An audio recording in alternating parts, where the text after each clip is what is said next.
दोस्तों अभी हम उत्तर प्रदेश लोक सेवा आयोग प्रयागराज भवन के पास है, जहां पर यूपीपीसीएस 2022 का इंटरव्यू चल रहा है। अभी सर इंटरव्यू दे के आ रहे हैं, चलिए इनसे जानेंगे अंदर का माहौल किस तरीके से रहा, क्वेश्चन वगैरह क्या पूछेंगे और सर ने अपनी तैयारी कैसे की। हेलो सर, इंटरव्यू कैसा रहा? इंटरव्यू मेरा अबव एवरेज मानेंगे इसको। मेरा पहला इंटरव्यू था वैसे, तो पता नहीं, अब देखो मार्क्स जैसे आते हैं। आपका नाम हो, थोड़ा अपने एजुकेशनल बैकग्राउंड के बारे में। मेरा नाम अनंत कुमार है। मैं अपना एजुकेशन तो लखनऊ में ही किया है, 10th और 12th का। कॉलेज में मैं ग्रेजुएशन मैंने IIT दिल्ली से किया है, बीटेक इलेक्ट्रिकल इंजीनियरिंग। सर आपका इस बार यूपीपीएससी के लिए कौन सा अटेम्प्ट था? मेरा ये वैसे 3rd अटेम्प्ट है, फर्स्ट इंटरव्यू है। तो इंटरव्यू का एक्सपीरियंस कैसा रहा, किस तरीके से माहौल रहा और अंदर जाने के बाद कैसा फील हो रहा? चारों मेल मेंबर्स थे और काफ़ी मतलब ऑलमोस्ट 60-65 ईयर्स के होंगे। वैसे काफ़ी कोऑपरेटिव माहौल था और मुझसे उन्होंने शुरू में वही पूछा कि बीटेक करके और आप क्यों आना चाहते हैं सर। वैसे ही शुरू हुआ जैसा एक्सपेक्टेड था, तो पहले ही ठीक गया था, तो उससे फिर लय सही बन गई। तो मतलब और इसके अलावा क्या क्वेश्चंस वगैरह पूछे गए? इसके अलावा ज़्यादातर सिचुएशनल बेस्ड ही पूछे गए कि अगर बिजली, यही जब भी बिजली वाला कर्मियों वाला हड़ताल चल रहा था कि आपको SDM बना दें तो आप कैसे संभालोगे, क्या कर पाओगे, कुछ कर भी पाओगे कि नहीं।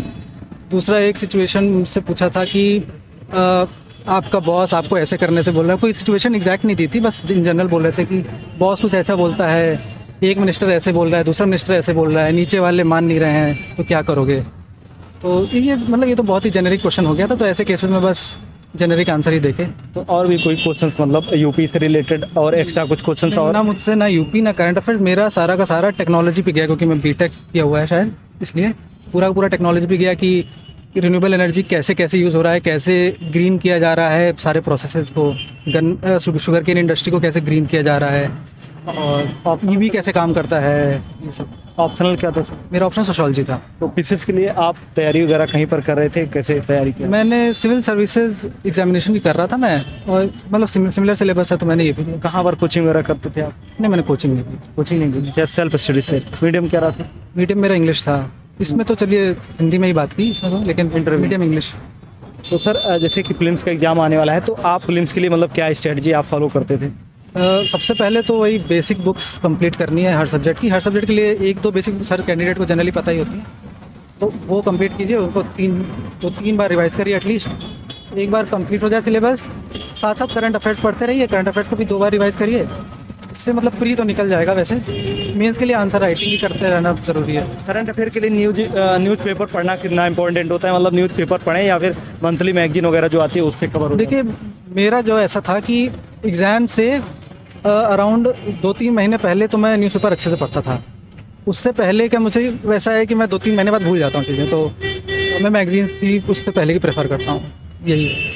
इसके अलावा जैसे कि मेंस की बात करें, तो मेंस के लिए मतलब खासकर क्या रणनीति होनी चाहिए आंसर राइटिंग प्रैक्टिस करने के लिए? जी, कम से कम दिन में रोज़ 2-3 आंसर तो एटलीस्ट लिखने चाहिए। मतलब शुरुआती दौर से नहीं, एक बार आपने कोर्स ख़त्म कर लिया, फिर 2-3 क्वेश्चन आप साइट से देख सकते हैं, वेबसाइट्स पर अवेलेबल होती हैं कोचिंग की, तो उसको लिखिए, कंपेयर करिए दूसरों से, धीरे धीरे इम्प्रूव होगा। और जैसे जब आंसर राइटिंग प्रैक्टिस करना स्टार्ट करते हैं हम लोग, तो क्या होता है, आंसर उतना अच्छा नहीं लिख पाते हैं, तो कहीं ना कहीं डिमोटिवेट हो जाते हैं। तो उस पर मतलब आपका क्या विचार है, किस तरीके से इम्प्रूवमेंट करें? देखिए, अगर आपका फ्रेंड सर्किल है तो कंपेयर कर लीजिए, आपस में सबके ख़राब होंगे शुरू में, तो ऐसे क्या डिमोटिवेट होना। लेकिन अगर आप अकेले हैं तो वैसा कर सकते हैं कि जो ऑनलाइन लोग सबमिट करते हैं आंसर, उससे कंपेयर करिए। हमेशा वर्ड लिमिट को क्या कहते हैं, वर्ड लिमिट में रहना है। उसमें ही आपको बेस्ट से बेस्ट, अपना बेस्ट देना है। आप अपना बेस्ट लिखेंगे और आप हर आंसर अटेम्प्ट करेंगे तो मार्क्स अच्छे ही मिलते हैं फिर। तो इंटरव्यू के लिए कहीं पर आपने गाइडेंस वगैरह लिया था या फिर मॉक इंटरव्यू? जो मैंने कोई मॉक इंटरव्यू नहीं दिया है इस बार। मैंने काफ़ी सारे इंटरव्यू देखे ऑनलाइन, उससे ही मैंने देखा कि क्या शिष्टाचार निभाना है और क्या कैसे क्वेश्चन पूछ रहे हैं। मैं जनरली देख रहा था तो लोगों के ऑप्शनल पे ही पूछ रहे थे, मेरे ऑप्शन से कुछ नहीं पूछा वैसे, लेकिन फिर भी ठीक गया। तो रीज़न क्या रहा कि मतलब आपने मॉक इंटरव्यू नहीं दिया सर? ये रीज़न ये था कि मैं देख रहा था कौन कौन से मॉक इंटरव्यू अवेलेबल हैं, और वो प्रयागराज में काफ़ी सारे थे। अब मैं लखनऊ से प्रयागराज नहीं आना चाह रहा था, और मैं वही कॉन्फिडेंट था काफ़ी कि जिस तरह के क्वेश्चन पूछे जा रहे हैं, यदि मैं करंट अफेयर्स और सोशोलॉजी अच्छे से पढ़ लूँ तो काफ़ी निकल जाएगा। Thank you so much sir, बात करने के लिए। आशा करता हूँ कि आपका सिलेक्शन होगा। Thank you.